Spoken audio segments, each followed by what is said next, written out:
सगळ्यांना माझा नमस्कार। माझं नाव विकास कुमार आणि माझा चुनाव चिन्ह आहे नारियल। मी उभा राहिलो आहे दक्षिण मध्य मुंबईतून चुनावासाठी। हो, बरं ऐकलेलं तुम्ही। मी तुमच्या बरोबर तुमच्याच सारखा एक साधारण माणूस। कशासाठी उभा राहिलोय मी? कारण थकलेलोय मी हे सगळे नेत्यांच्या दरवर्षीच्या खोट्या आश्वासनामुळे। 20 वर्ष झालेलं आहे। 20 काय, आजादी मिळवून आम्हाला 62 वर्ष झालेलं आहे। पण काय परिवर्तन झालं आमच्या जिंदगीमध्ये?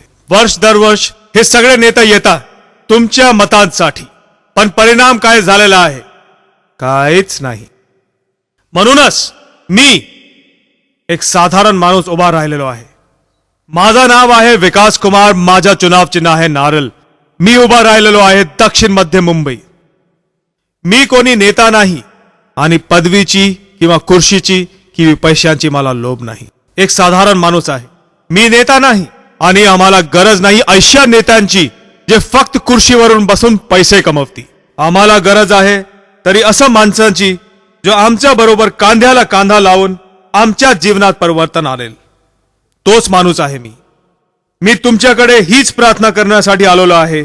माझे नाव विकास कुमार, माझा चुनाव चिन्ह नारळ। दक्षिण मध्य मुंबई मधून मी उभा राहिलेलो आहे। प्रत्येक शुभ कार्याची सुरुवात नारळापासून होते। या चुनावामध्ये तुमच्याकडे एक सुंदर संधी आहे।